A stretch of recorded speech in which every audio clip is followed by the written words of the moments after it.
Tá gravando já, Sol. Tá. Então, mais uma vez, boa tarde a todas e todos. Mais um Cuticute, o segundo de 2025. A gente tem o prazer de ter Joy Tio, investiga a paisagem gráfica e registra a paisagem gráfica urbana e dá muitos cursos maravilhosos, por meio de imagens, mapeamento e micronarrativas compartilhadas em ambientes online.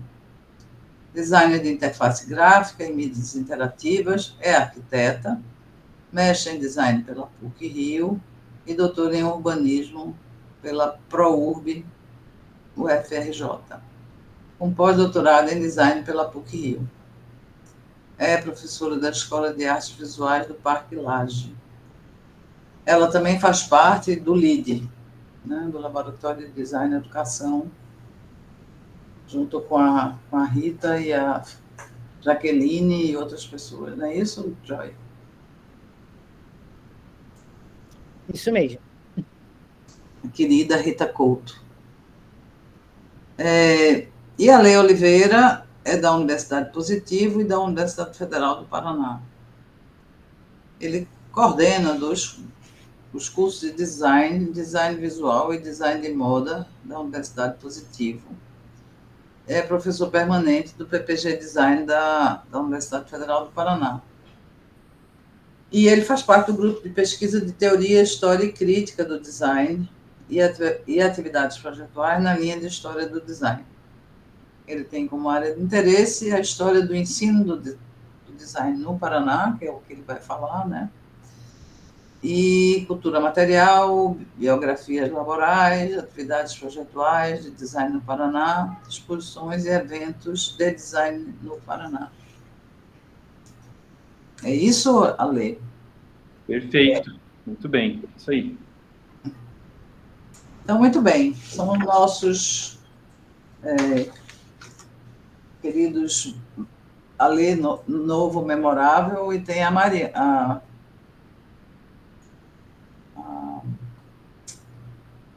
que não está aqui, né? A nossa outra nova.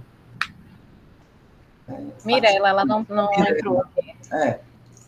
Mirela. Mas ela vai fazer o cuticute dela no próximo cuticute. Mas já tem inscrito ela, Mirela, e Laís Helena, que está fazendo um pós-doc, ou terminando um pós-doc na Universidade de Aveiro, em Portugal. Então, já temos a data marcada e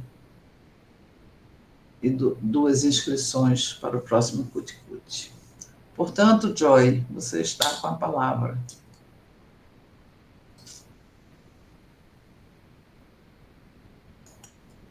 Deixa eu compartilhar aqui a tela.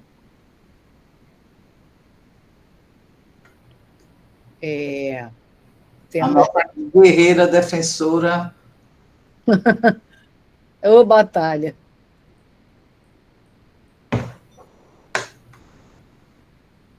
Deixa eu botar aqui a apresentação de slides.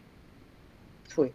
Deixa eu botar aqui também o endereço do passeio virtual para vocês, que aí vocês podem, que eu vou apresentar, que aí quem quiser ir lá se divertindo, pode ir. Então, pessoal,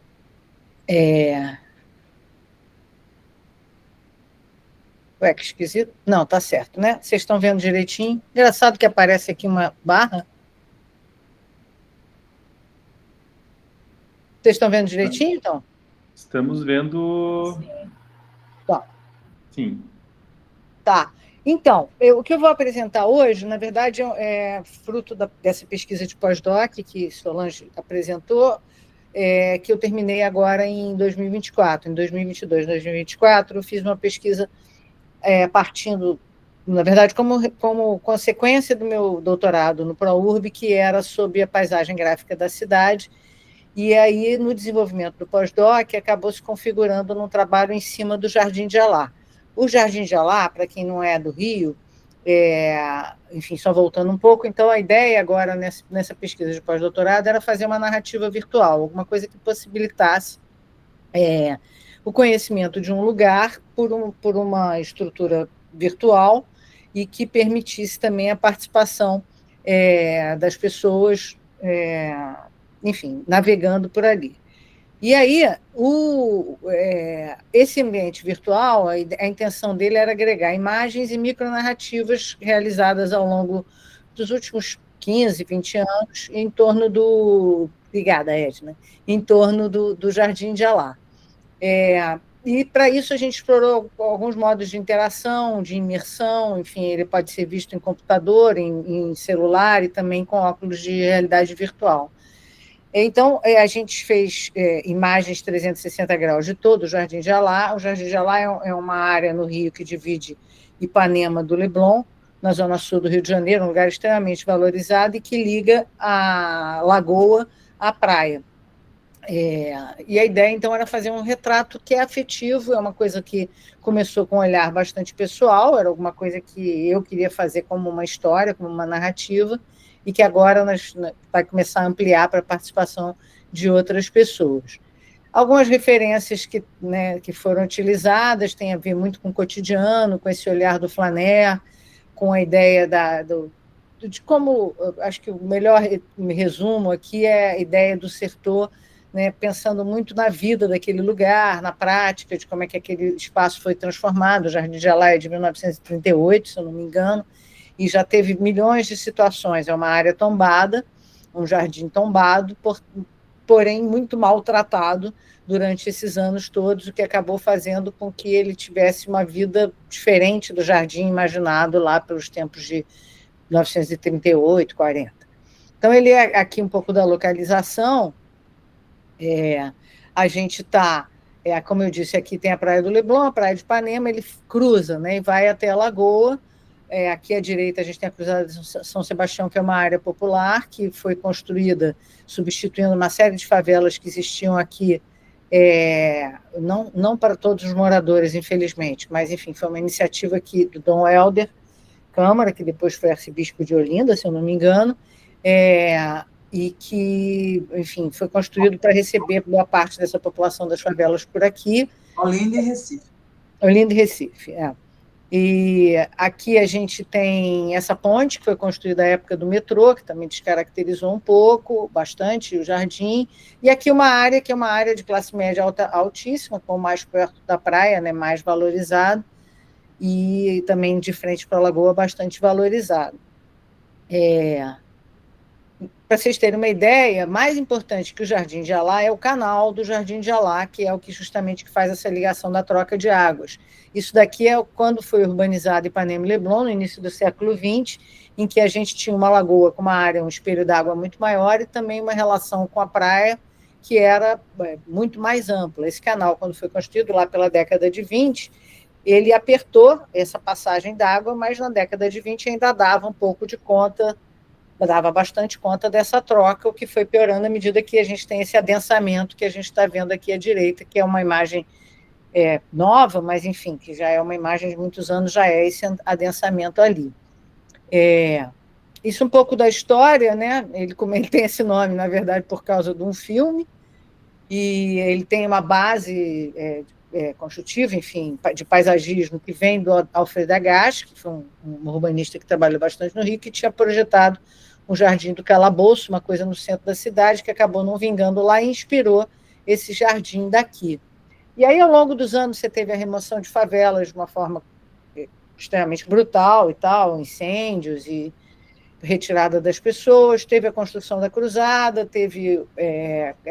foi tombado o jardim no IFAM, pelo IFAM no ano 2000, e depois também teve um novo tombamento, que é da PAC, que foi um projeto de tombamento aqui no Rio de vários edifícios pequenos e que respeitavam seu conteúdo histórico. Nesse tombamento, na verdade, não só o jardim, como a área em torno da lagoa foi tombada, no sentido de não haver mais crescimento ali em torno, por conta dessa questão importante da troca das áreas.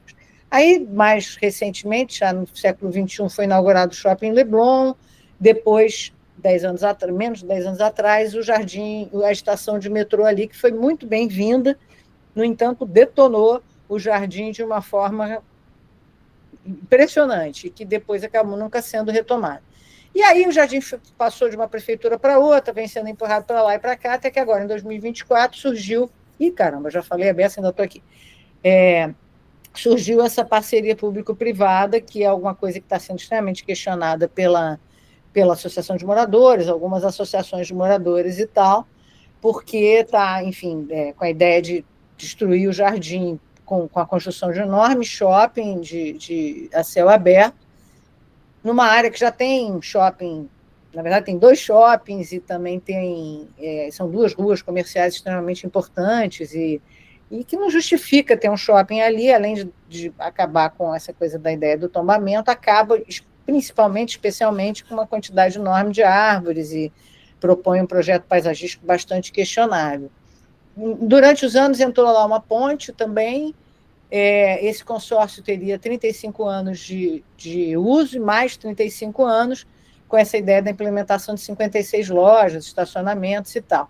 E, nesse momento, esse projeto está suspenso pelo Ministério Público. Porém, está ali uma área cercada de tapumes pretos, uma coisa que passou a ser até perigosa de passar para ali. Esses tapumes não têm identificação nenhuma e é uma brigalhada na Justiça que a gente acha muito difícil que não passe esse projeto, mas, enfim, mantemos lá a nossa luta para que, enfim, pelo menos tenha alguma adequação à situação em relação ao shopping. E aí o ambiente virtual ele teve um fluxo de produção em que a gente captou essas imagens 360 graus, enfim, compramos uma câmera, fomos para a rua, só gravamos tudo, e quando surgiu o projeto, eu pensei, vamos filmar isso o mais rápido possível, antes que a gente não tenha mais acesso ao parque. E assim fizemos. E aí, paralelamente a isso, o grupo de pesquisa trabalhou também com a seleção das fotografias. A gente tinha uma quantidade imensa de fotografias, eu fotografo assim meio piscicamente, digamos assim, sempre, e como é que a gente selecionaria esse material. Se antes da tese lá do doutorado eu tinha um olhar de reconhecimento pela cidade como um todo, pelo onde eu passava, e agora, né, falando mais do Jardim de Alá, depois passou para um olhar mais focado, classificatório e tal, depois um olhar cotidiano, e agora a ideia do pós-doc era um olhar narrativo. Para a gente conseguir visualizar, esse link também está ativo, a gente criou vários mapas, depois eu abro, vários mapas que são interativos, que a gente pode ver por esses pinzinhos, as fotos de cada ano e tal, e fazer comparações, lugares mais fotografados, o que tipo de imagem tinha, para facilitar essa seleção do que ia entrar na tal narrativa. Para captar as imagens, a gente esquadrinhou a área do Jardim de Alá, bem ortogonalmente, assim, para poder fazer a captação das imagens, que depois são transferidas para esse programa da própria câmera e depois para o Pano 2VR, que é quem hospeda os panoramas que a gente cria com essas imagens de 360 graus. Então, são analisadas, escolhidas, parará, e depois aqui no Pano 3D a gente cria os pontos, né, de ligação entre um panorama e outro, e também os pontos onde há interação das imagens, das fotografias e das micronarrativas, que aí a gente criou um template, utilizando o WordPress, para que eles pudessem, todo grupo pudesse alimentar com a imagem, a narrativa e as tags respectivas daquela imagem. De modo que isso facilitou a interação, qualquer um pode alimentar, isso está aberto a qualquer um, quer dizer, no caso a gente, o grupo, né, mas enfim, poderia alimentar, e isso vai depois direto para um álbum que aparece nesse ambiente virtual, que foi feito dessa forma. As fotografias entram como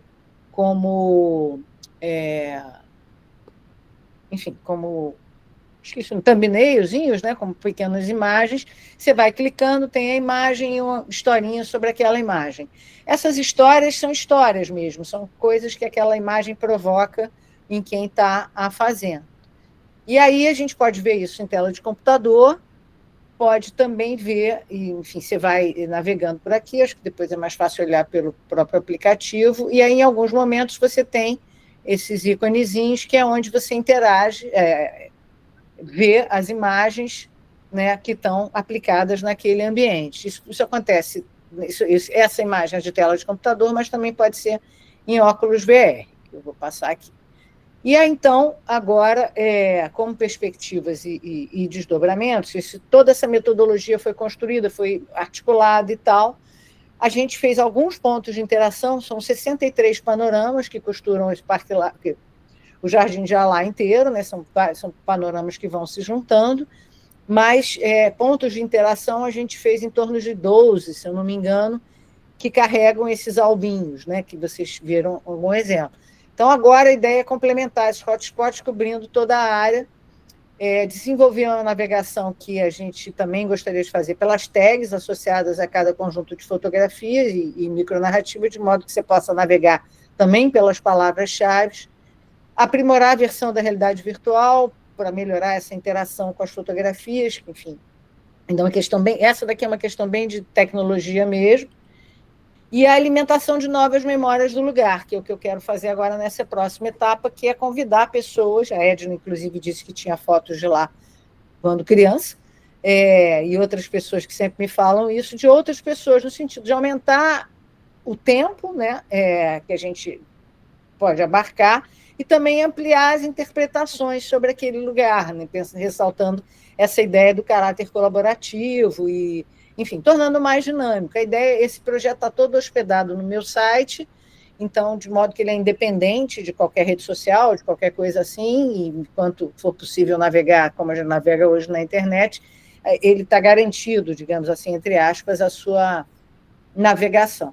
E outra coisa que eu venho fazendo também é compartilhar essa metodologia, como é que foi desenvolvido. Isso tudo está registrado no site também. A gente fez um blog durante todo o período de construção do projeto, que é esse paisagemgraficajoytube.com.br, onde todas as reuniões foram registradas e a forma como a gente foi evoluindo, aprendendo e tal. Então, eu quero passar essa metodologia para outros lugares, para outras pessoas que possam aplicar nos seus interesses de outros espaços urbanos. É isso. Então, vocês curtam aí o passeio. Já acabou o tempo, né? Senão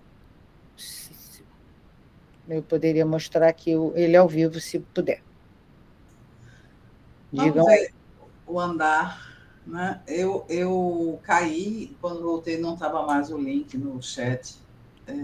Tá, é só... Se alguém puder botar de novo aí, por favor. Tá, se você apontar aí para o QR Code também. Obrigada, Tarcísio.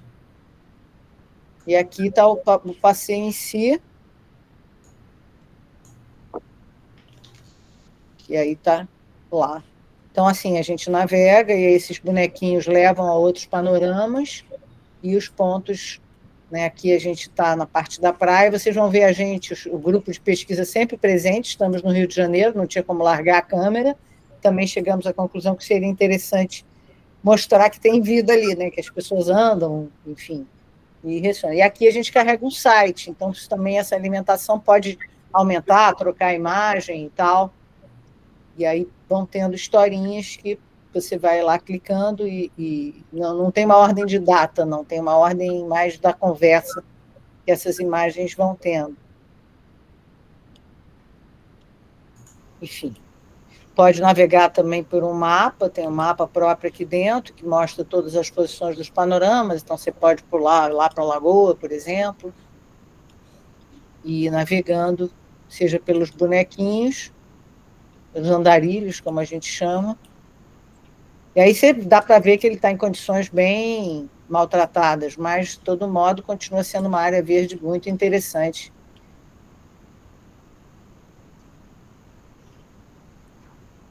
Enfim, aqui o movimento maior, Visconde de Pirajá, que tem umas caras engraçadas também no meio do caminho. Aqui já na época de manifestação, né, contra essa ocupação por proposta, e assim vai, e aí tem os pontos lá de interação. Enfim, acho que agora já parei, né? Maravilha. Maravilha. Obrigada. Que junta história, memória, ativismo político e visualização de dados, né? Uhum. Muito legal. Diga lá, Lê.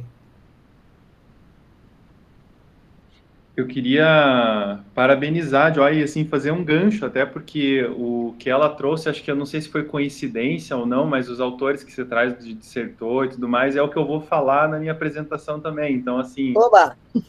a questão de espaço, a questão das práticas, então eu achei isso incrível, assim, né? Uma conjunção, assim, muito boa, assim, que eu estou mais tranquilo até de apresentar aqui por causa disso, até. Oba, que ótimo. Essas costuras são ótimas. Parabéns Acho que as pelo meninas trabalho. têm uma certa culpa de a gente estar junto. Parabéns. Joy, você pretende recolher, né, essas memórias de outras pessoas, mas também depoimentos. Uhum. Também. Na verdade, assim, a ideia inicial era ser como um livro, só que um livro digital, numa forma de que eu ia contar essa história a partir do meu olhar. Só que, e do grupo, depois de pesquisa, ampliou, e depois a gente, sempre, desde o início, teve essa ideia de ser algo colaborativo, no sentido de que muita gente tem memória daquele lugar, memórias boas, memórias ruins, muita gente acha que que o Jardim realmente tem que fazer esse projeto, outras pessoas acham que tinha que só recuperar o jardim e tal, e aí a coisa foi crescendo. Então, a minha ideia... a gente até entrevistou algumas pessoas, os moradores da Cruzada, pessoas que estavam por ali, mas não chegou a trabalhar com isso. Está aqui arquivadinho, tem muito material em torno disso, tem muita coisa que pode ser feita. Mas, assim, agora eu tenho que ver como é que eu vou dar continuidade a isso, porque, enfim, terminou lá o período do pós-doc, ou eu vou fazer um outro pós-doc para dar continuidade, ou vou me organizar para conseguir fazer isso sozinha. Né?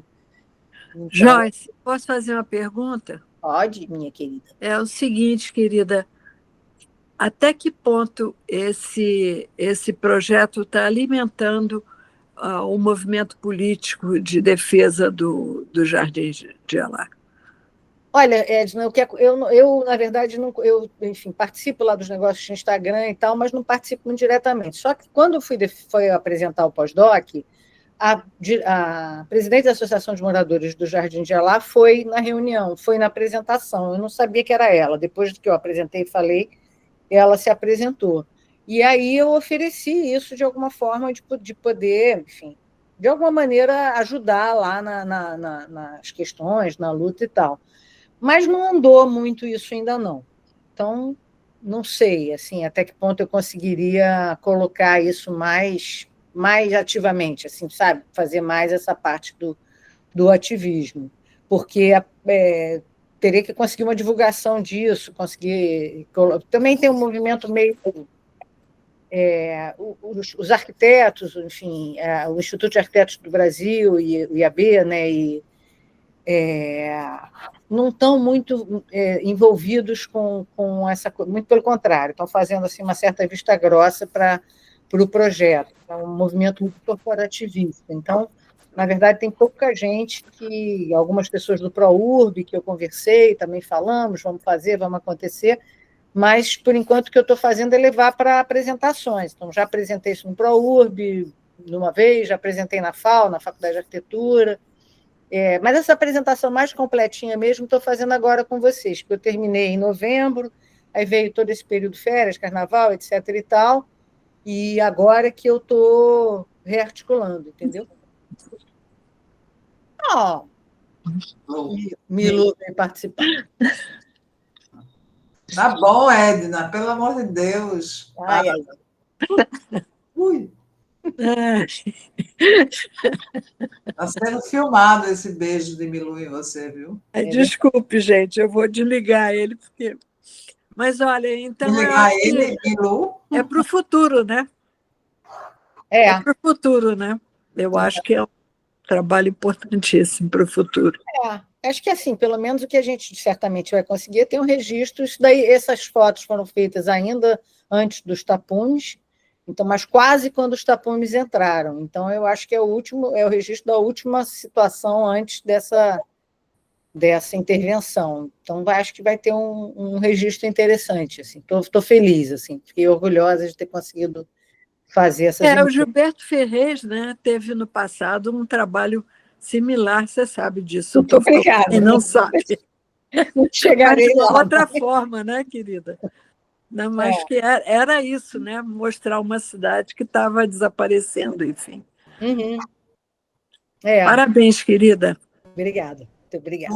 Parabéns. Depois a gente continua conversando. Vamos aí para o Ali. D, que ele já entendeu as conexões. Depois a gente volta para o debate. Vou botar minha apresentação aqui.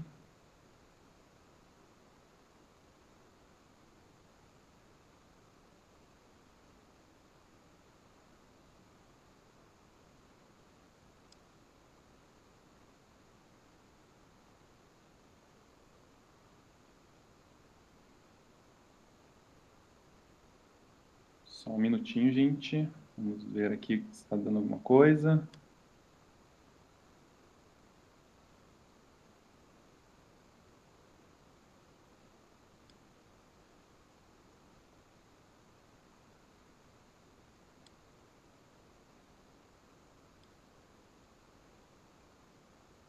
Tudo certo? Agora sim. Tá. Então, muito bem, gente. Então, muito obrigado pelo espaço, pela receptiva, pelo acolhimento. Eu vou falar um pouquinho sobre o que, na verdade, eu venho pesquisando já e orientando dentro do mestrado e, de fato, né, um caminho que eu segui ali a partir do meu doutorado, tá?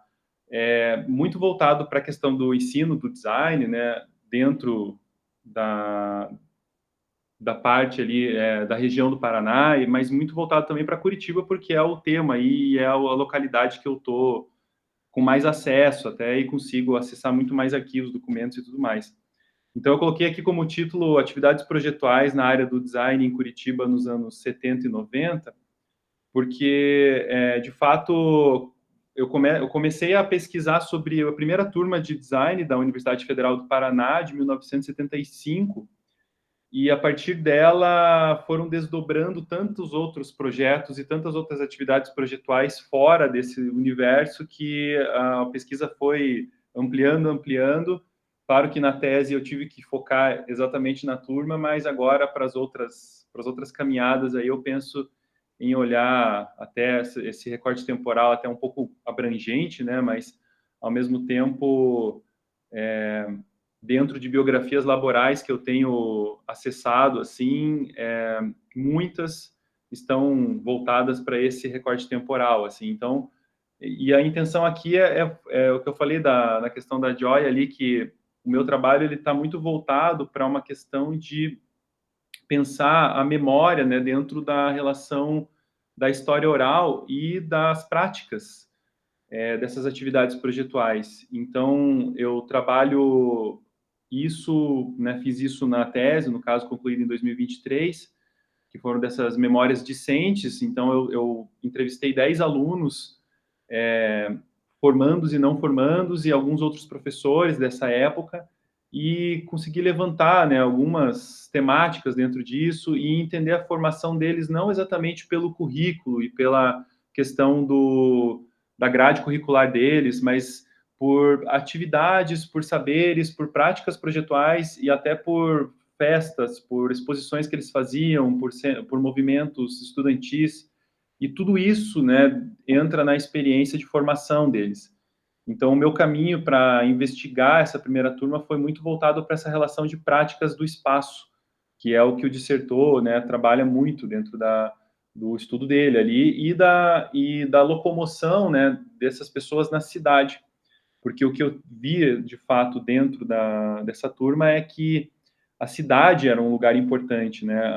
Os lugares em que essas turmas frequentavam e a possibilidade dessas turmas frequentarem lugares específicos fizeram dessa turma uma turma, enfim, de fato, não só por ser a primeira, mas de alguma forma memorável, né? Muitas pessoas falam sobre essa turma e a minha investigação foi entender um pouquinho sobre isso, assim, entender o porquê.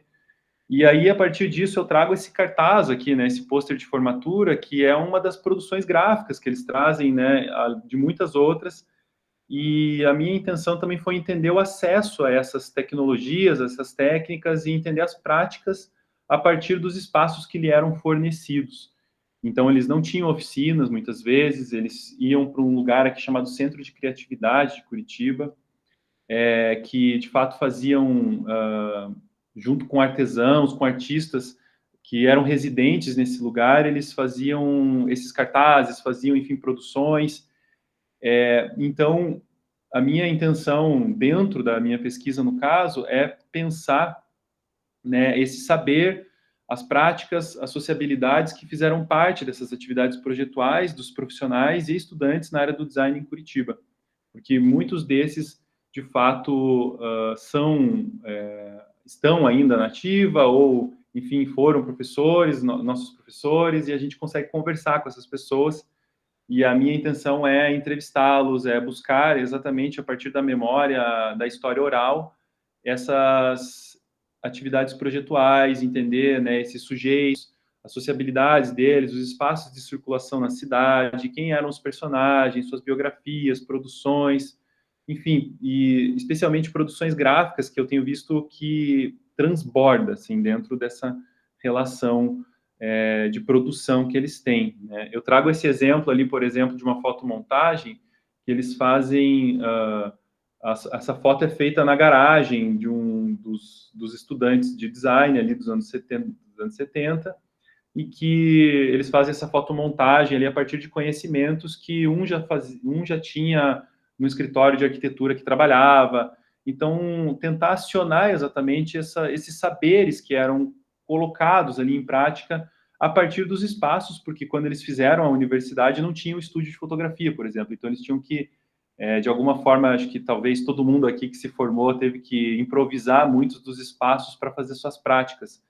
E isso nessa turma eu tenho visto em outras práticas de design, atividades projetuais, que esse improviso, esse lugar mesmo de produção, ele é muitas vezes improvisado, e isso forma o espaço praticado, né? Eu trabalho, então, aqui, no caso, a foto lá da garagem deles e a fotomontagem que eles fizeram, né? Mostrando o produto que eles tinham desenvolvido, por exemplo. Eu trabalho muito com mapeamento, então a cidade para mim é importante porque eu trabalho muito com mapeamento, a circulação desses discentes, dos profissionais, onde eram os bares, onde era a profissão, os escritórios que eles trabalhavam, a casa, os locais de ensino, e tentar entender o percorrer da cidade a partir de um autor chamado Magnani, né, no caso, que é da antropologia das cidades e do espaço, e ele trabalha com essas questões de pontos, manchas, trajetos, e por isso ele faz a cartografia desses espaços. Então, a minha tese trabalha muito dentro disso, dentro das biografias laborais, dentro das redes de interlocução e de afinidades, quem era amigo de quem, né, quem era inimigo, quem era... Inimigo não, né, mas que tinham animosidades, né, que tinham briguinhas, fofocas, esses tipos de coisa. A intenção é mapear isso também e visualizar isso de alguma forma, né?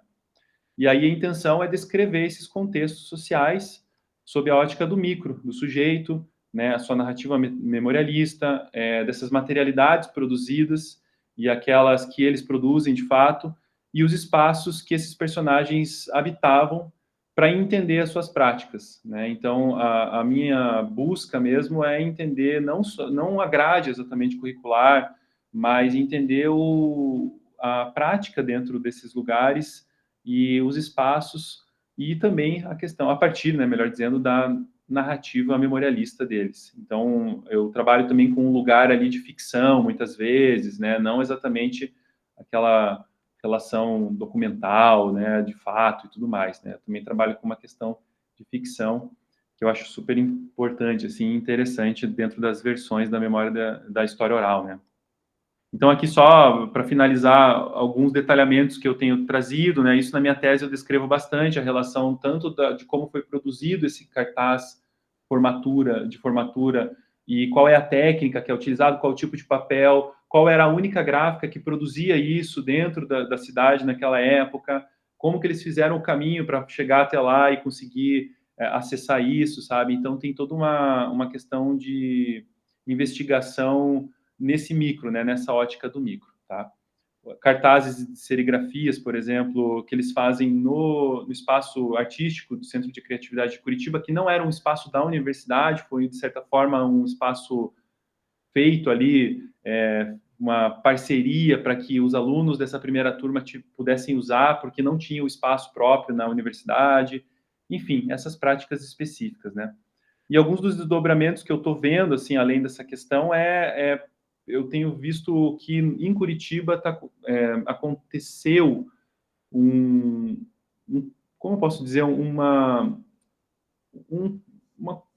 posso dizer que foi um encontro ali entre a arte e o design, e muitas dessas produções, elas também foram feitas exposições de arte a partir disso, ou nos moldes, né, de exposição de arte. Então, existe um lugar ali também, aqui especialmente, que as produções, muitas delas eram expostas como se fossem objetos de arte, por exemplo, né? E isso também tem me trazido, de certa forma, uma curiosidade, né? E como a gente está acionando, né, essas linguagens da arte, por exemplo, para mostrar objetos de design, mostrar produtos de design. Isso especialmente aqui na nossa produção local, né? Isso acontece até hoje, por exemplo, em Curitiba, né? Questões de exposições de produtos do design no formato, digamos assim, de arte, né? Não que só seja aqui isso, mas aqui tem um fator curioso que eu tenho pesquisado também. No mais é isso, acredito que passei um pouquinho do tempo, mas agradeço, gente. E é isso aí. Foi ótimo.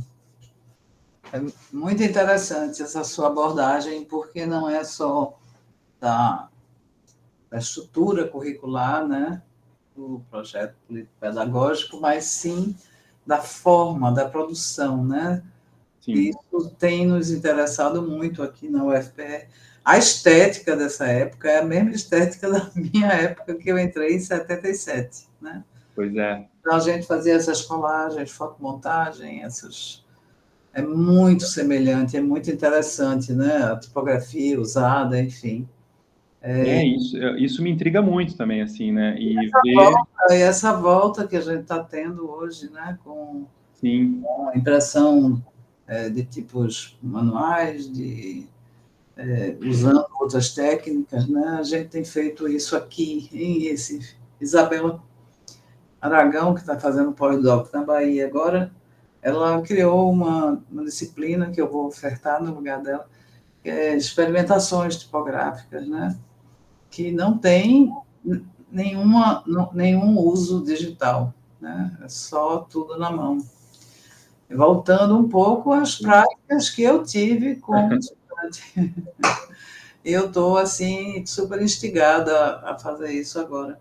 E foi ótimo rever, ver essa produção de Curitiba, porque já me sinto parte dessa época.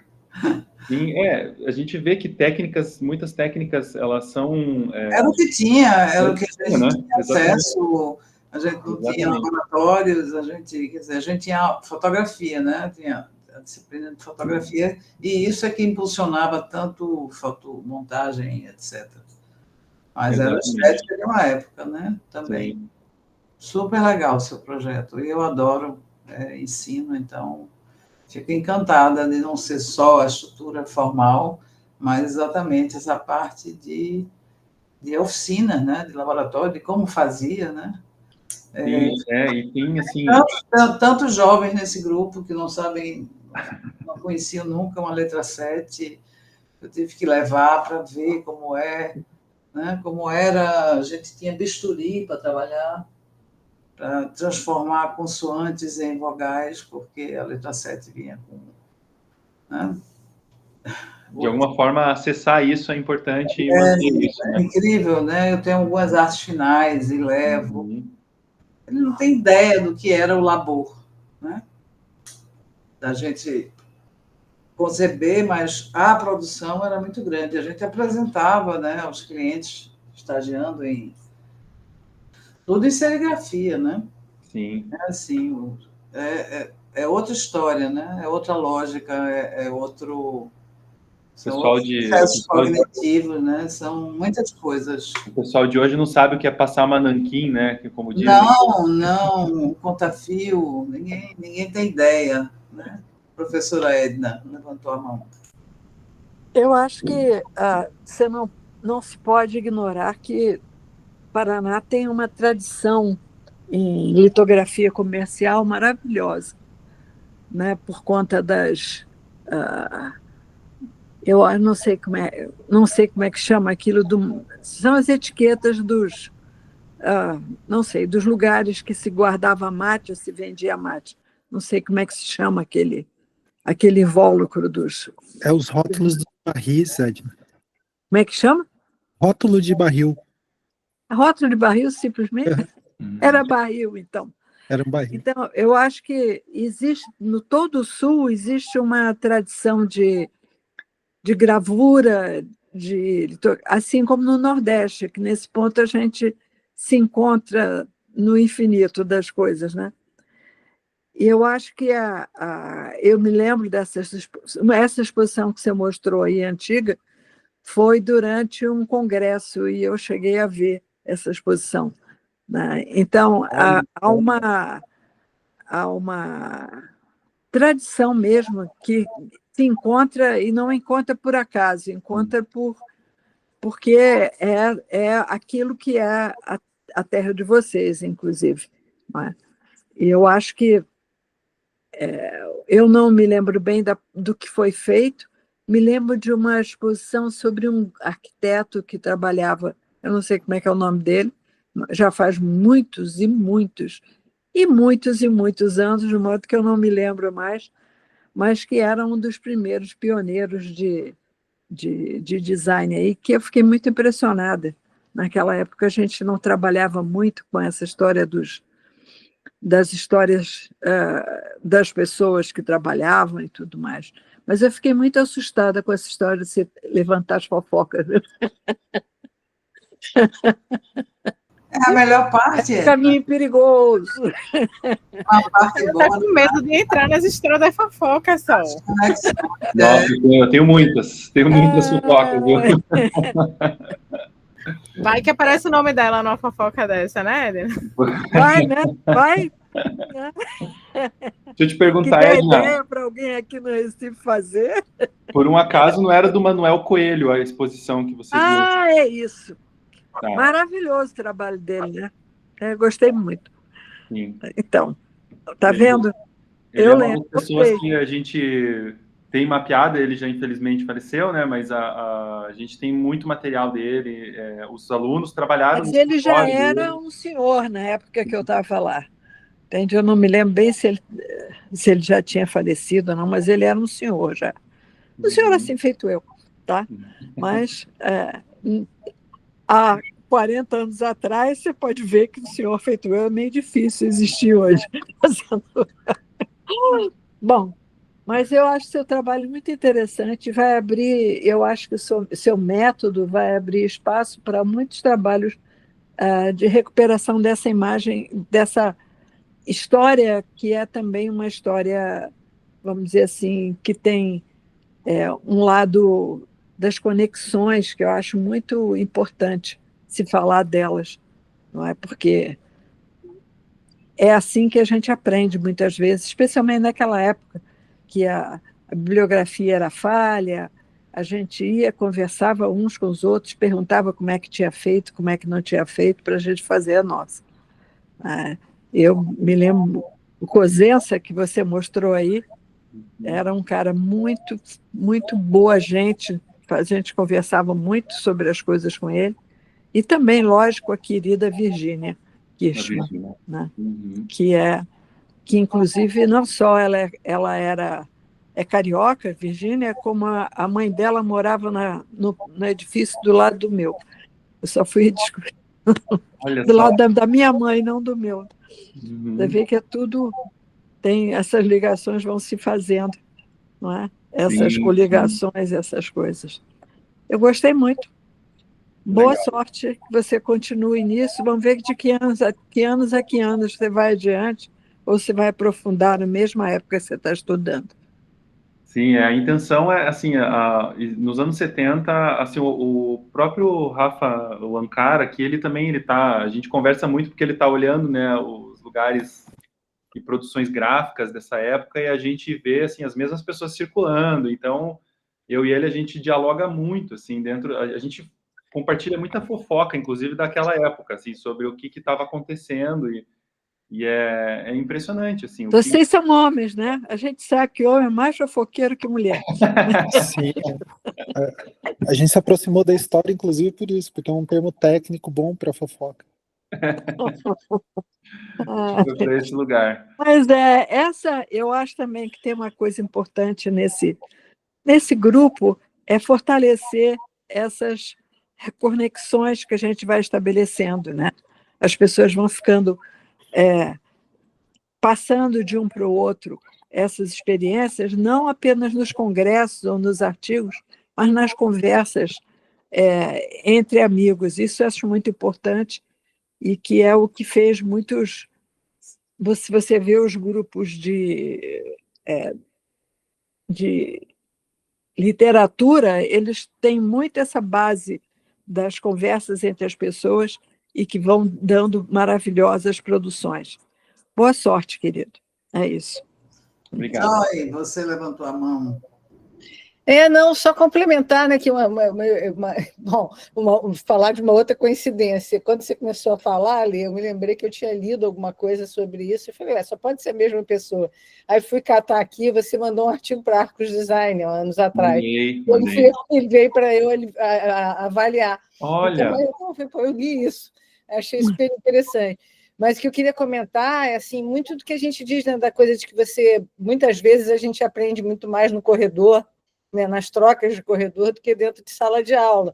E eu acho que quanto mais para trás a gente vai, isso ainda mais forte era, porque era o que você tinha, como a Jana comentou, você não tinha bibliografias, um monte de coisa disponível, você ia trocar você ia no escritório de não sei quem para aprender como é que fazia para tirar a letra 7 sem fazer lambança, né? Você tinha toda uma troca que acabava acontecendo muito pelo mundo da fofoca, ou dessas trocas, você pode chamar de troca para ficar menos fofoqueiro, mas no fundo era isso, né? Você ia lá e como é que você faz? E não sei o quê, e assim a gente vai aprendendo, que, aliás, eu acho que é uma forma muito bacana, né? Muito viva, né? Muito viva.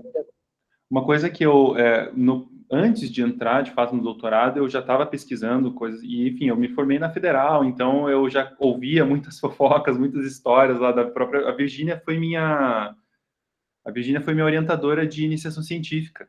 Então, eu tenho uma longa história com a Virgínia já, de conversar com ela, né, de várias coisas.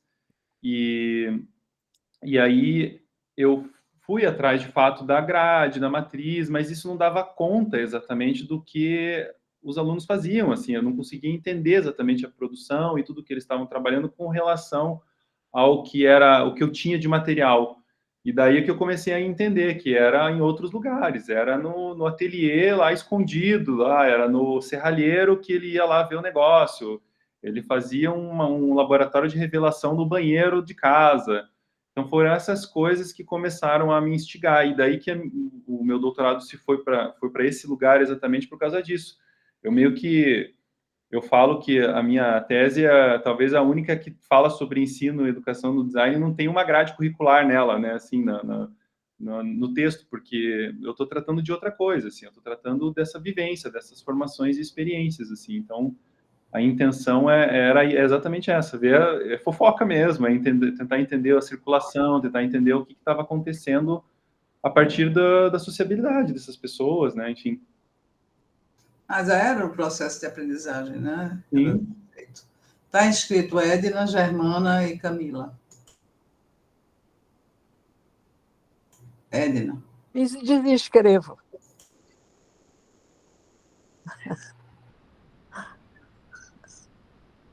Baixa a mãozinha. Então. Como é que eu me desinscrevo, aliás? Tem uma mãozinha, você baixa ela.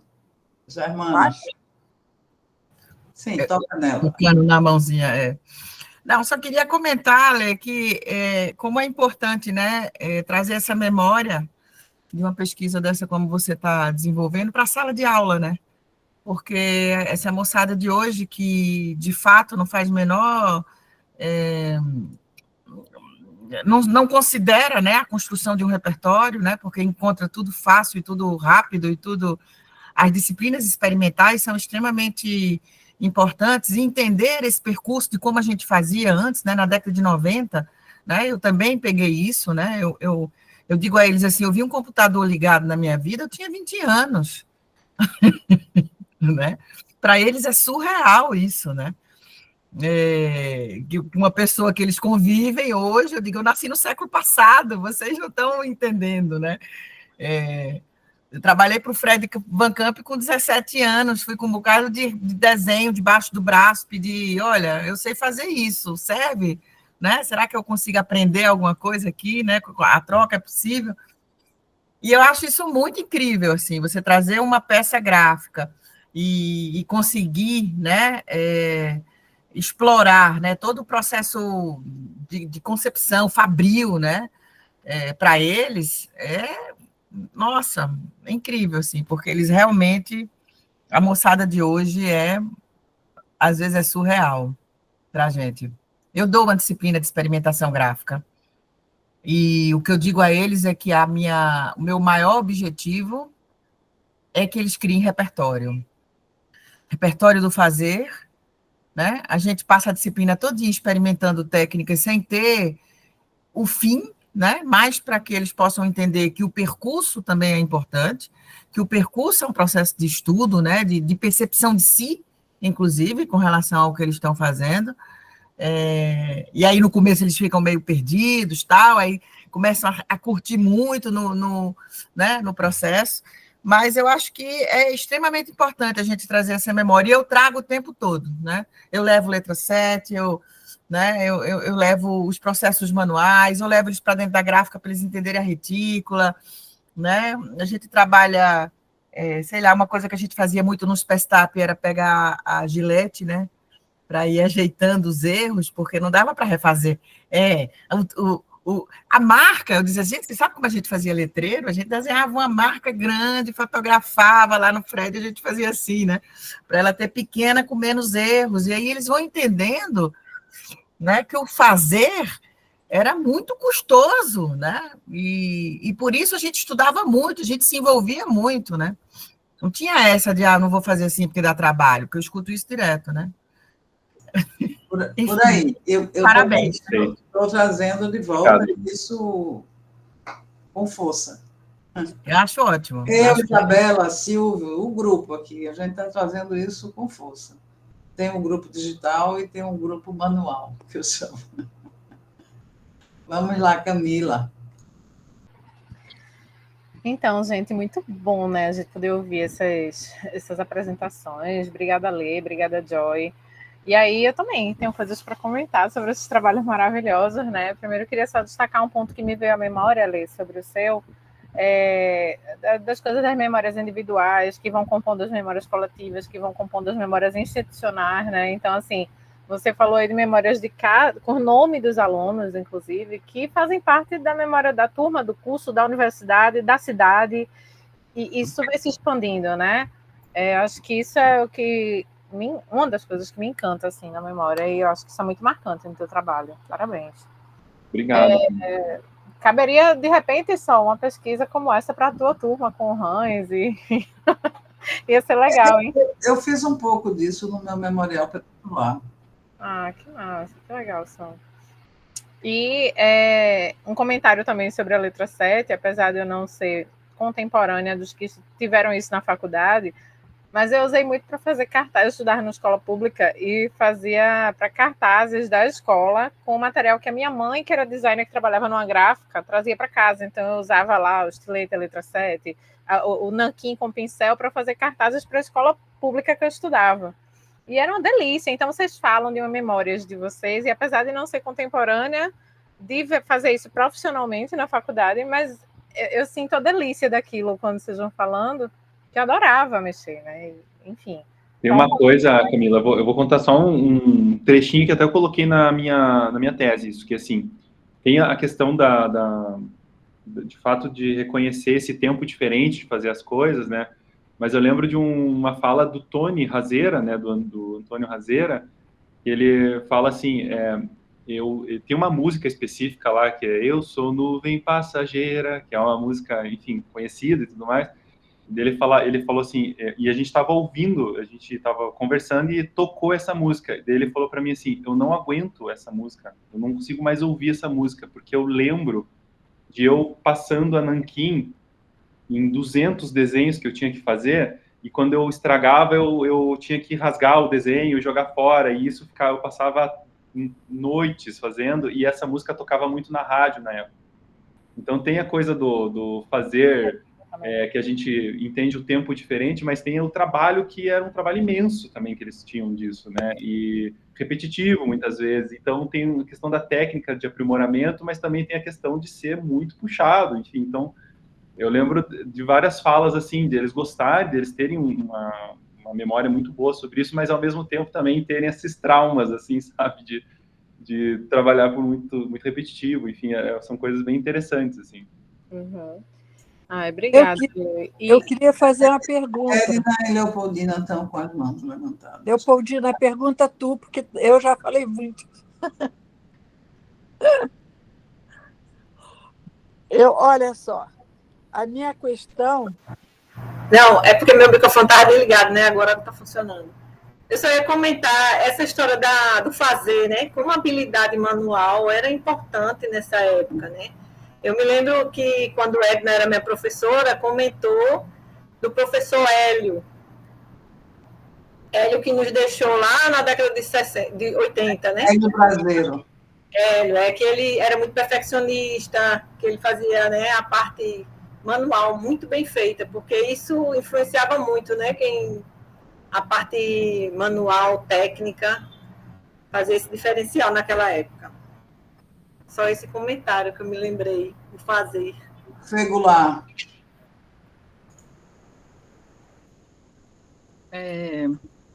Perdi a apresentação da Joy, desculpa, perdi a hora. Quando eu vi, eu achei que era 4h30, pensei, que pena, eu vou ver a gravação, Joy. Fiquei pensando, ali nessa importância da memória institucional, assim, não só no sentido desse fazer projetual, que também é uma memória super importante, que me faz pensar assim, nas coisas, por exemplo, que o Bruno Munari deixou assim, nos livros, que tem tantos exercícios, né, que ele fazia com os alunos e fotografava, e eu fico muito perdida assim, nos acervos de sala de aula, porque no começo eu tinha mania de fotografar tudo, e depois eu fui assim, falei, gente, o que eu vou fazer com essas imagens? E hoje eu me arrependo assim, de não ter continuado a registrar, porque de repente você percebe assim, que tem um acervo que é importante, assim, né? A gente tem que saber administrar ele, mas é importante.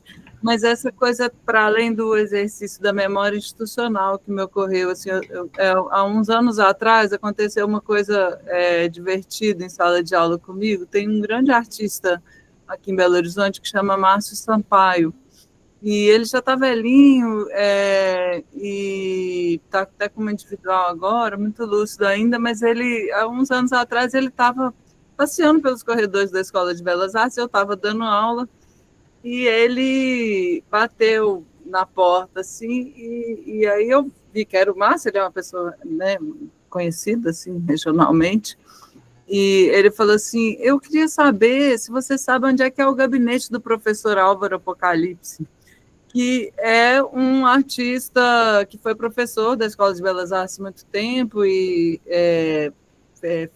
mexeu com bonecos, de teatro e tal, e tem o nosso auditório, chama Álvaro Apocalipse. Aí eu fiquei assim, meio desconcertada, assim, né? Tipo assim, será que eu conto para ele que o Álvaro Apocalipse já morreu há muito tempo?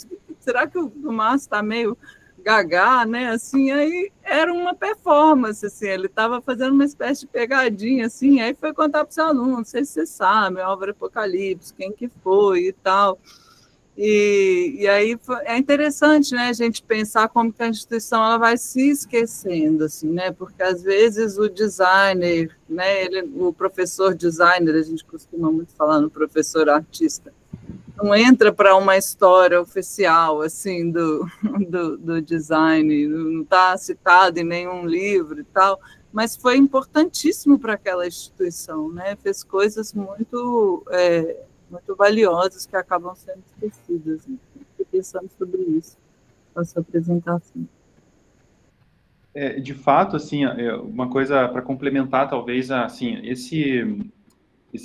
essa tese, né, ela vem de, obviamente, esse interesse, mas tem algumas publicações, especialmente um livro específico que é Histórias do Design no Paraná, organizado pelo professor Braga, né, e pelo Ronaldo de Oliveira Correia, aqui da UFR, que pesquisaram, de fato, ali algumas histórias dentro do Paraná, ali, né, do design do Paraná, e no caso, acho que o Marcos Braga mesmo, com eu não lembrei o nome agora, da Gisele, com a Gisele, falaram sobre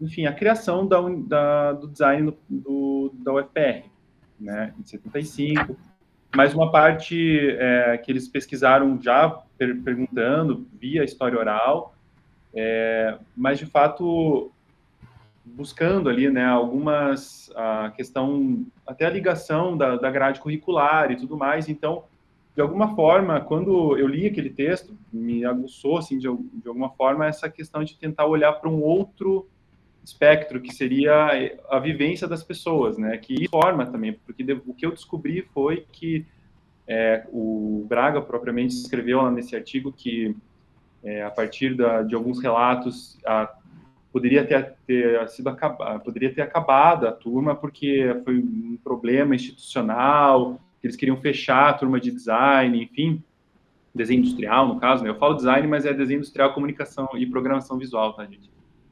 Mas eles queriam fechar, a reitoria fez uma reunião com os alunos, e os alunos decidiram não, e pediram para manter o curso, sabe? Então tem todo um discurso também dessa turma de dizer que eles conseguiram manter o curso, e isso, né, tem lá no texto, e isso me chamou a atenção, e de alguma forma isso é institucional também, é a história do curso que se manteve, sabe, assim, e a partir da ótica dos alunos, que foram, né, essas pessoas que reivindicaram de forma esse curso. Então, eu conto até a história, assim, de como foi feita essa reunião. Eles foram no anfiteatro, vários alunos contam como que foi feito, como que eles dividiram a turma depois para serem em desenho industrial e programação visual, coisa que não tinha escrito, não tinha sido escrito em lugar nenhum, assim, sabe? E veio pelo acesso das memórias mesmo, assim, não tinha nenhuma ata, não tinha nada de documentação, e era, assim, algo assim, institucional ao máximo, né? Ou o curso ia fechar ou não, sabe? Então, muitas dessas histórias, assim, da primeira turma ali, eu tenho algumas que, de alguma forma, se você olhar, ela também tangencia muito a relação institucional do próprio curso, assim. Não exatamente, como eu falo, só da formação, mas de manutenção do curso, de requisição de espaços, né, enfim, várias coisas nesse ponto que reverberou na história institucional do curso também, sabe? Então, isso que é o interessante também. Eu, como mediador, infelizmente, essas tardes passam rapidíssimo, porque são tão gostosas, né? A gente já, nosso convidado da editora Sabiá, Eduardo Ferreira, já entrou aqui. Aí eu queria saber se Camila e Edna, que estão com as mãos levantadas, ainda querem fazer alguma consideração. Como você falou, Sol, do tempo, né? Eu tinha comentários sobre o de Joy e uma dúvida para ela também do trabalho, mas aí eu posso tirar pelo WhatsApp depois, não tem nenhum problema. Não, fala, porque... Então tá bom. O comentário era rápido, mas sobre como eu achei interessante a coisa das novas memórias. Ela falou assim, são novas memórias que são colocadas nas narrativas, né? O pessoal pode postar a foto e as narrativas do lugar, mas são novas memórias que podem ter tanto memórias antigas e recentes numa nova postagem, digamos assim.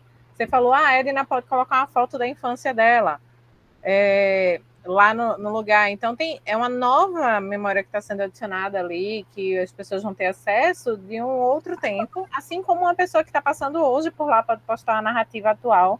E eu acho que isso é super rico, assim, nessa ideia que você teve de as pessoas poderem contribuir com suas narrativas, porque vai misturando os olhares de tempos diferentes sobre o mesmo lugar. Achei incrível. Esse era o comentário, mas a minha pergunta era sobre... Eu fiquei curiosa do ponto de vista de pesquisa, de execução de pesquisa. Se você teve algum suporte nessa equipe, provavelmente, não sei se foi financiado, se teve algum recurso público que financiou o projeto, Mas eu fiquei pensando nessa parte tecnológica, né? Você falou que teve o aplicativozinho lá que foi utilizado, que hospeda. Você tinha profissionais de tecnologia que te ajudavam com isso na equipe? Como é que funcionava essa parte?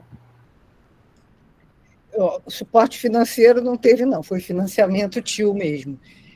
Suporte tecnológico, na verdade, eu dei uma sorte que a Rita me disponibilizou a possibilidade de fazer um grupo de pesquisa.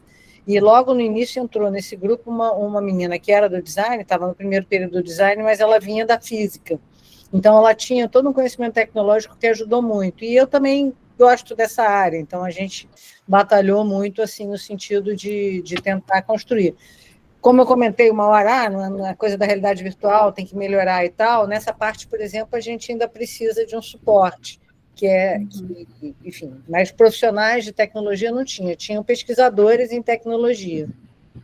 Entendi. Entendeu? Foi curiosidade, Joia, obrigada. Porque a gente trabalha tanto com pesquisa que eu fiquei vendo o desafio, né? De repente uma pessoa de outro curso está ali para contribuir com essa parte tecnológica, enfim, bolsistas. Os bolsistas, na verdade, eram quase todos do design, e uma que é doutoranda do ProURB, que trabalhou comigo. Elas continuam em contato, a gente continua fazendo algumas coisas junto. Entendi. Mas obrigada, era do design mesmo. Obrigada. Nada, obrigada a você. Que bom. Edna, você ainda quer falar? Quero rapidamente para o Alê. Alê, na construção dos escritórios antigos existia a figura do arte finalista. Você está... eu estou aqui só pensando, já que você é um sujeito que está se aprofundando nisso, essa é uma profissão que morreu e que eu gostaria, então, de saber se você está... Enfim, sugerir até que você levantasse um pouco essas memórias dos artes finalistas, já que são tão importantes, eram tão importantes para os escritórios, é só isso. Tenho mapeado alguns, inclusive já assim pensando numa exploração maior, assim, para entender as práticas que eles tinham, assim, sabe? Então inclusive, eu acho que não só eu, como o Ankara também, né? O Ankara também está trabalhando bastante com essa temática dessas, que nem eu falei, essas pessoas que se cruzam aí, a gente tem visto já algumas que estão no nosso radar aí, digamos assim. Então, isso, e a gente está olhando como prática atividade projetual isso também, né? A gente está olhando exatamente dentro do design, assim, não tem nenhum tipo de preconceito, não. Tá certo. É só isso. Obrigada por tudo, aos dois, tá? Vamos lá. Eduardo Ferreira. Olá. Me ouvem bem?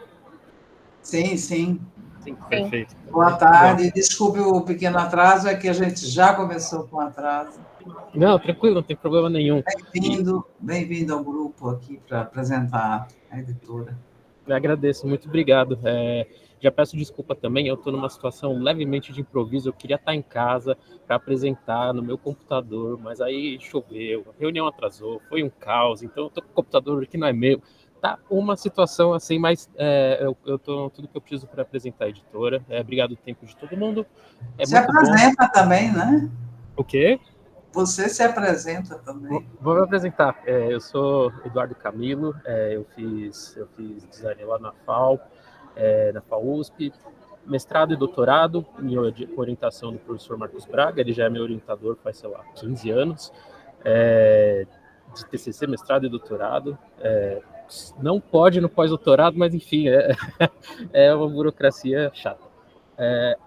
Eu vou falar daqui a pouquinho da editora. Queria só falar que eu estou muito feliz de ver muitos rostos aqui da Edna. Fazia tanto tempo que eu não via a Edna, desde o P&D de Minas, eu acho. A Germana, eu me aproximei um pouquinho mais das coisas dela só no último P&D, assisti a algumas apresentações dela e acho que a ligação mais estranha que tem é com o Ankara, que a minha irmã estudou com ele no colegial. No colegial não, a gente estudou do terceiro pré até a quarta série, eu acho. Exatamente, não foi nem colegial. Isso daí é a mais bizarra de todas, mas é muito interessante. Enfim, eu vou começar então agora já com a falar com a editora. Nessa de pesquisar e gostar de estudar, eu teve uma época que eu fui trabalhar na editora Blucher. E na editora Blucher eu fiz muitos dos projetos muito mais interessantes que eu fiz na minha vida. E favoritos mesmo, que é o Blucher Proceedings, é o primeiro deles, que tantas vezes o P&D já publicou os anais lá. Eu tenho muito orgulho dele justamente por causa disso, né? Virou um repositório muito importante para a área. E eventos também que são... não tem a escala do P&D, mas também vou publicar lá. Eu gosto muito. E também o Blucher Open Access foram os 2 projetos que eu atuei bastante lá. Entre algumas vezes, eventualmente, sobrava um livro que o Eduardo Blucher me pedia, ver se esse livro é legal para publicar, e teve alguns que saíram que foi por minha recomendação. Depois que eu saí de lá para acabar o mestrado na paz, depois de um tempinho surgiu a saudade, né? Eu queria voltar a mexer com isso, queria voltar a mexer com publicação, e bateu 2020, trancado na pandemia, eu e alguns amigos, a gente abriu a Editora Sabiá. A Editora Sabiá, ela surgiu, de fato, as primeiras publicações em 2021, ainda trancado na pandemia, nunca teve um lançamento de livro presencial da editora. Não, mentira, teve em 2022 o do Kaiser, o drama do projeto foi lá. E, enfim, a editora, eu vou compartilhar aqui o site, já que a minha apresentação ficou em casa, onde eu não estou, no mínimo o site vocês conseguem ver. A Editora Sabiá, por enquanto ela tem um catálogo não muito grande, porque a gente é uma editora a gente foi de 4 pessoas, eventualmente agora, recentemente a gente está passando por uma reestruturação. 3 pessoas saíram, eu vou continuar, e quem vai trabalhar comigo, quem já publicou o livro pela Blucher talvez saiba quem a gente vai ser a dupla da editora, que é eu e o Jonatas Eliakim. Jonatas Eliakim, ele também trabalhou na Blucher, ele trabalhou muito tempo no marketing da editora, depois ele foi puxado para ser o coordenador da linha da produção editorial, de fato, da Blucher, e eventualmente ele passou a ser editor, de fato, quem fazia a seleção de livros para publicar, quer seja do Open Access, quer seja de livros de publicação de venda mesmo, impressos, e ele é uma pessoa com muita experiência no mercado editorial. Eu estou muito feliz que a gente vai trabalhar nesse projeto junto, porque a gente já trocou tanto sobre o que é fazer livro, como que se faz livro, o que é publicar editorialmente, como que se faz digitalmente, como que se faz micropublicações. A gente estava com umas ideias, como que se faz assim, a pessoa publicou digital, ela só quer alterar uma palavra, tem que ter uma edição nova, tem que ter um ISBN, como que a gente viabiliza isso? E ele também fez mestrado, doutorado na área dele, que é literatura e psicanálise, então a gente está entrando numa fase nova da editora, uma fase nova onde a gente vai focar alguns assuntos específicos. Antes aqui era só design, nesse período, nessa geração da editora. Agora a gente vai dar uma ampliadinha de leve, vai ser design, psicanálise, literatura, vamos ver o que mais que aparece. E eu queria convidar, né? Para quem tiver interesse em publicar com a gente, é uma editora ainda pequena, a gente está estabelecendo muitos dos processos, a gente tem por causa de escala, principalmente, né, e por causa de custo, imprimir é muito caro, ter estoque também é muito caro, então a gente tem uma preferência por livros digitais. Livros impressos, por enquanto a gente vai ficar no sob demanda, impressão sob demanda, o que é uma pena, porque a qualidade não é lá aquelas coisas, mas é o que permite que livro impresso seja feito numa estrutura muito menor. E, enfim, era só um convite, uma apresentação. Também eu não estico muito mais do que a reunião tem que durar. Eu convido vocês a conhecerem a editora, conhecer o site, ver as nossas publicações digitais, ver quem quiser ter acesso a algum livro impresso, também me manda. A gente tem alguns exemplares ainda de cortesia, eu posso mandar para quem quiser. E como eu pesquiso história do design com o professor Braga, eu tenho um especial carinho por fazer alguma publicação do grupo, se vocês acharem interessante, seja como grupo mesmo, seja individual, estamos aqui disponíveis. E é isso.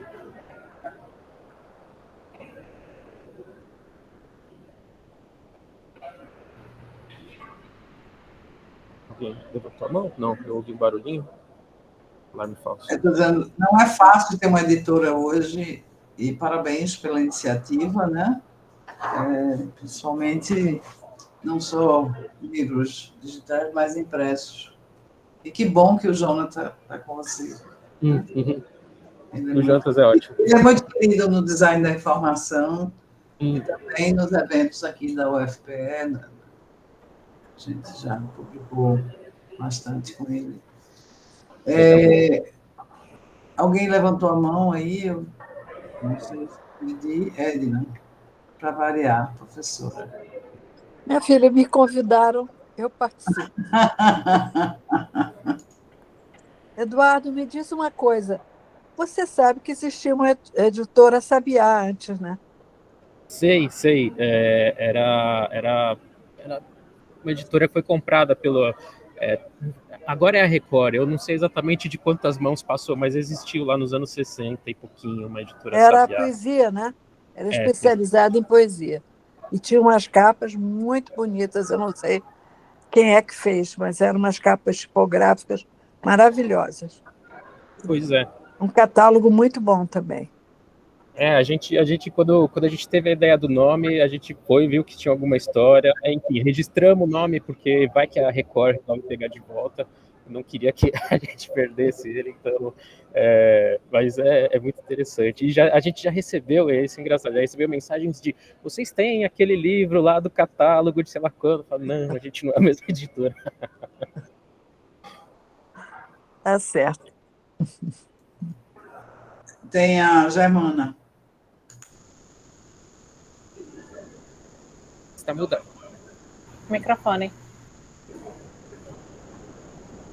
Está mutado. E essa relação que você tem com os autores, eles mandam originais e vocês avaliam e faz a parte gráfica, ou os autores designers, por exemplo, podem sugerir, podem entregar um original pronto, assim, graficamente falando? Desde a editora Blucher, designers gostam de trabalhar, às vezes, de cabo a rabo na própria obra. Assim. No máximo, ajuda numa revisão, alguma coisa do tipo, mas lógico. O autor, ele tem... Quem escreve o livro tem completa autonomia para fazer boa parte do que quiser com ele, inclusive a própria diagramação e tudo mais. Eu trabalho com duas editoras, né? Geralmente eu passo pelos editais das editoras daqui, da Universidade Federal, né, de Sergipe. E tem uma ex-aluna minha que abriu uma editora que chama Códice, e que eu tenho publicado bastante, mas também eu faço toda a parte gráfica, né? Eu termino me juntando com o pessoal e fazendo, assim, a gente não repassa essa tarefa.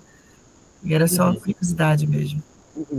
E isso acaba sendo um serviço bom para quem não é da área, né? O pessoal de psicanálise, o pessoal, sei lá, de história, que não cuida muito do texto e fica lá no texto, e aí quando vem para cá para a gente cuidar de tudo o resto. Aí esse pessoal, inclusive, assume a própria revisão. A gente nem tem que fazer a revisão, cada um cuida da parte que gosta. Todos os dois livros que a gente publicou impresso, né, com a Blucher, foi a diagramação a gente fez, né, tanto Abridores de Letras quanto Imagens Comerciais de Pernambuco. A minha pergunta é a distribuição, é o que me interessa na editora, porque a capilaridade das editoras universitárias é entre editoras universitárias e, né, então queria que você falasse um pouco sobre distribuição. Tudo bem. Esse é um dos motivos que a gente, por exemplo, prioriza o digital, porque a distribuição é um pouco, muito mais estratégica de comunicação, estratégia de comunicação e como que a informação chega em quem pode consumir, do que de fato onde que o livro impresso roda. E aí, quando a gente fala de impressão sob demanda, também é a mesma coisa, é fazer a informação chegar e aí é um livro que não vai estar, por exemplo, em prateleira de livraria, o que é uma pena, mas é o que torna viável o negócio no final das contas. A gente tem até contato com quem faz distribuição de livro técnico. A Tio Books é uma distribuidora, ou mesmo a Rio Books também já se ofereceu, mas é um custo muito elevado, muito elevado. Então, a gente opta por não fazer esse tipo de coisa, porque senão o livro praticamente dobra de preço, para a gente conseguir viabilizar uma distribuição impressa. E é uma coisa que, enfim, a gente não quer fazer com a editora, a gente não quer fazer nem como cliente, assim, pagar R$120 num livro que às vezes é preto e branco, não interessa para ninguém um negócio desse. Então a gente trabalha muito mais no digital para ter uma estratégia digital também de divulgação e fazer o livro digital chegar onde precisa. Esse grupo aqui tem um apego pelo impresso. Grande apego pelo impresso. E a gente está com um livro pronto, né, já diagramado pela Zolo Design, mas assim, a gente quer impresso, né? Então, meu interesse sobre distribuição é isso, é porque tem que ser uma editora que tenha uma capilaridade grande para a distribuição. Nesse caso, provavelmente a Rio Books tem muito mais capacidade de entregar em todo lugar, quer seja pelos próprios contatos que eles têm na área, quer seja por ser, de fato, eles fazem distribuição de outras editoras eles mesmos, eles conseguiram criar esse tipo de mecanismo. Não sei se pela própria Rio Books ou se isso veio herança da 2AB, não tenho certeza. Mas eles seriam se eles toparem imprimir, eles são muito melhor nisso. Definitivamente. Sim, mas é muita coragem. É bom. Designers, editores. Muito obrigado.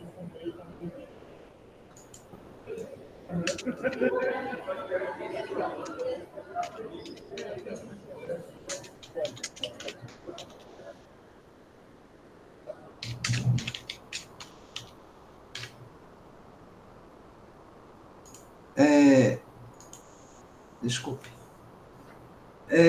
Bem, a gente tinha planejado terminar às 17h30, poderíamos continuar a tarde toda conversando com o Joy e com a Lê.